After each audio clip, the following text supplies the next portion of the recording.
नमस्कार, PP news line के prime time में आपका स्वागत है। मैं हूं मिताली सहगल। आई नजर डालते हैं सबसे पहले आज के दिन भर की प्रमुख सुर्खियों पर। मन की बात में बोले पीएम मोदी, देश अब खुल गया है लेकिन अब ज्यादा रहे सतर्क। जम्मू कश्मीर के सोपोर में एलईटी के 3 आतंकी गिरफ्तार, हथियार गोला बारूद भी हुए बरामद। कल से पूरे देश में लागू होगा वन नेशन वन कार्ड। 8 जून से खुलेंगे धार्मिक स्थल, होटल, रेस्टोरेंट और मॉल्स।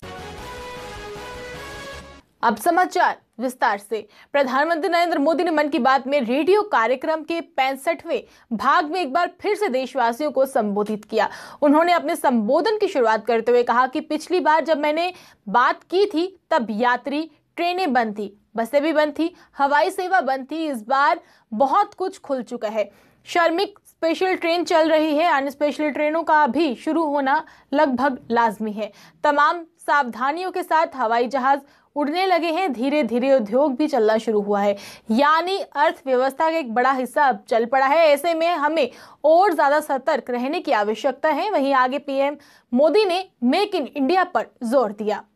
एलओसी में घुसपैठ कराने की साजिश में पाक जांच एजेंसियों की मिली खुफिया जानकारी में जम्मू कश्मीर में सुरक्षा बलों का आतंकियों के खिलाफ सर्च ऑपरेशन जारी था। इस बीच सुरक्षा बलों और राज्य पुलिस को उस बड़ी कामयाबी मिली उस वक्त लगी जब सापोर में लश्कर-ए-तैयबा के 3 आतंकियों को गिरफ्तार कर लिया गया। गिरफ्तार किए गए लश्कर-ए-तैयबा के इन आतंकियों के पास बड़ी संख्या में हथियार, गोला बारूद और अन्य खतरनाक सामग्रियां भी बरामद हुई है। आपको बता दें कि ये आतंकी कोई बड़ा हादसा करने की फिराक में थे जो समय रहते टल गया। कल से देश के लोगों को राहत पहुंचाने के लिए एक देश एक राशन कार्ड लागू होने जा रहा है। इसकी शुरुआत 20 राज्यों और केंद्र शासित प्रदेशों से होगी। इसके तहत राशन कार्ड का लाभ देश के किसी भी कोने से उठाया जा सकेगा। वित्त मंत्री निर्मला सीतारमण ने आर्थिक पैकेज की घोषणा करते समय इसका जिक्र किया था कि पीएम मोदी सरकार की इस योजना से 67 करोड़ लोगों को फायदा मिलेगा। राशन कार्ड को आधार से लिंक कराने की आखिरी तारीख 30 सितंबर को होगी। संदर्भ में केंद्रीय खाद्य मंत्रालय ने कहा कि अभी आधार से जुड़े नहीं होने के बावजूद भी राशन कार्ड धारकों को राशन मिलता रहेगा। गृह मंत्रालय ने लॉकडाउन 5 के लिए नई गाइडलाइंस जारी कर दी है। देश भर के कंटेनमेंट जोनों में लॉकडाउन 30 जून तक बढ़ा दिए गए। रेस्टोरेंट, होटल, मॉल्स और 8 जून से खोले जाएंगे। केंद्रीय गृह मंत्रालय ने लॉकडाउन की जगह अनलॉक 1 की गाइडलाइन जारी की है। इसमें 31 मई को खत्म हो रहे लॉकडाउन 4 के बाद देशव्यापी रियायतों के लिए है। कंटेनमेंट जोन के बाहर के प्रतिबंधित क्षेत्रों को 1 जून के बाद चरणबद्ध तरीके से खोला जाएगा। 8 जून से धार्मिक स्थल, होटल, रेस्टोरेंट, मॉल और होटल की सुविधाएं शुरू हो जाएंगी। नई गाइडलाइंस के अनुसार मंदिर, मस्जिद, गुरुद्वारा, चर्च खोल दिए जाएंगे। स्कूल, कॉलेजेस जुलाई में खोले जा सकते हैं। कई राज्यों के अनुसार मॉल भी खोले जाएंगे, उन्हें चरणबद्ध तरीके से खोला जाएगा। इसके लिए सोशल डिस्टेंसिंग और मास्क पहनना जरूरी होगा। रात को 9 बजे से सुबह 5 बजे तक नाइट कर्फ्यू जारी रहेगा। एक दूसरे राज्य में जाने का प्रतिबंध भी हटा लिया गया है। राज्य में एक जिले से दूसरे जिले में जा सकेंगे, लेकिन इसमें भी सोशल डिस्टेंसिंग का पालन करना होगा। वहीं अब कहीं आने जाने से पहले किसी की कोई इजाजत लेने की जरूरत नहीं होगी। बीजेपी के प्रवक्ता ब्रिगेडियर अनिल गुप्ता ने कहा कि श्रीनगर से लौटने पर कोरोना पॉजिटिव पाए गए आईएएस वरिष्ठ अधिकारी की खबर न केवल दूसरों के लिए मनोबल गिरा रही है बल्कि प्रशासन पर भी संदेह की उंगलियां उठा रही है।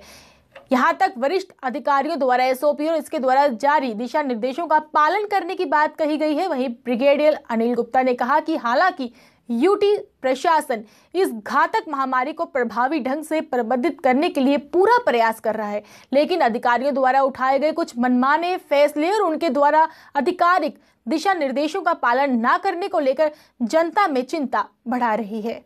प्रदेश के ट्रांसपोर्टर केंद्र सरकार की तरफ से कोई वित्तीय मदद नहीं दिए जाने से नाराज होकर अब आर पार की लड़ाई के मूड में है। ट्रांसपोर्टरों ने 2 जून से तवी पुल के समीप स्थित महाराजा हरि सिंह की प्रतिमा के समक्ष भूख हड़ताल पर बैठने का फैसला लिया है। अगर इसके बावजूद भी सरकार ने ट्रांसपोर्टरों की सभी जायज मांगों को पूरा नहीं किया तो फिर अनशन पर बैठने का फैसला लिया गया है। ऑल जे&के ट्रांसपोर्टर वेलफेयर एसोसिएशन के चेयरमैन सरदार टीएस वजीर की अध्यक्षता में रविवार दोपहर को ये बैठक हुई है, जिसमें बस, ट्रक, ऑटो रिक्शा, टैंकर, टैक्सियों और मिनी बस यूनियन के प्रतिनिधियों ने भाग लिया है। प्रदेश शिवसेना बाला साहेब ठाकरे के कार्यकर्ताओं ने पेट्रोल व डीजल की बढ़ती कीमतों को लेकर जम्मू में केंद्र सरकार के खिलाफ जोरदार प्रदर्शन किया और सरकार से मांग की कि पेट्रोल व डीजल की महंगाई पर अंकुश लगाया जाए, क्योंकि लोग पहले ही महंगाई की मार झेल रहे हैं, अब और महंगाई बर्दाश्त नहीं कर सकते। प्रधानमंत्री की मन की बात से प्रभावित होकर जम्मू के पुजारियों ने माता के भक्तों को संदेश दिया कि जब तक सरकार की तरफ से कोई संदेश नहीं आ जाता तब तक अपने घरों में ही रहकर पूजा अर्चना कर भगवान का ध्यान करें। श्रीनगर में हुई एक अहम बैठक हुई है जिसमें घाटी के विभिन्न तंजीमों के आतंकियों का सफाया करने के साथ ही उन्हें आर्थिक मदद पहुंचाने की सप्लाई लाइन को भी काटा जाएगा। इसके लिए उनके मददगारों को चिन्हित कर उन पर शिकंजा कसा जाएगा। धरपकड़ कर आतंकी तंजीमों को मिलने वाली आर्थिक मदद को भी रोका जाएगा। यह रणनीति श्रीनगर में सेना, पुलिस और नागरिक प्रशासन की कोर ग्रुप की बैठक में तैयार की गई है। बैठक में घाटी में सुरक्षा हालात व सुरक्षा चुनौतियों से निपटने के लिए और भी कई गाइडलाइंस तैयार की गई हैं। कठुआ पुलिस थाने में तैनात एक असिस्टेंट सब इंस्पेक्टर समेत 2 पुलिसकर्मी कोरोना पॉजिटिव पाए गए हैं। रिपोर्ट मिलते ही जिला पुलिस ने कठुआ पुलिस थाने को बंद कर दिया। थाने में तैनात सभी 70 पुलिस कर्मियों को क्वारंटाइन कर दिया गया। क्वारंटाइन पुलिस कर्मियों की रिपोर्ट नेगेटिव आने तक पुलिस केस अब कठुआ की महिला पुलिस थाने में देखे जाएंगे। प्रदेश में कोरोना वायरस के चलते कश्मीर के मागाम के बाद पुलिस थाना बंद करने का ये दूसरा मामला आया है। जम्मू कश्मीर के पूर्व उप मुख्यमंत्री कविंदर गुप्ता, भाजपा जिला प्रधान विनय कुमार गुप्ता ने आज डोडा बस्ती, बेली चराना, गांधीनगर विधानसभा जम्मू में नर सेवा नारायण सेवा के अंतर्गत 100 परिवारों में राशन सामग्री व मास्क जरूरतमंदों में वितरित किए। इस अवसर पर भाजपा मंडल अध्यक्ष भारत भूषण शर्मा, पार्षद राहुल कुमार, सरपंच बलविंदर सिंह हैप्पी, भाजपा जिला के सेक्रेटरी नरेंद्र कोकी और कैप्टन केहर सिंह, बितंबर शर्मा व अन्य लोग भी उपस्थित थे।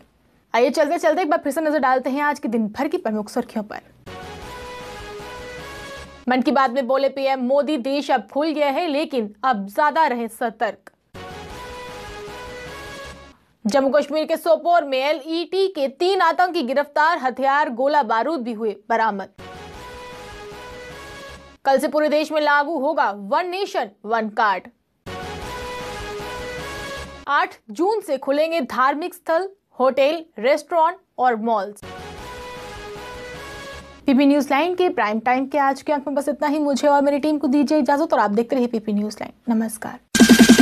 जम्मू में आई टेस्टिंग की साइंटिफिक और मॉडर्न टेक्नोलॉजी के लिए हमेशा याद रखें जेम ऑप्टिशियंस, जहां पर रखा जाता है आपकी हर जरूरत का ख्याल। Gem opticians with the facility of eye exercise, A scan, biometry, pachymetry और ऑटोमेटेड फील्ड एनालाइजर। और हाँ, हमारे यहाँ बढ़िया क्वालिटी के ब्रांडेड स्पेक्टिकल्स, सनग्लासेस और कॉन्टेक्ट लेंसेज मिलते हैं। आपका भरोसेमंद एक ही नाम, Gem opticians, Gandhinagar. Gem opticians, Nai Basti. Gem opticians, अम्फल्ला।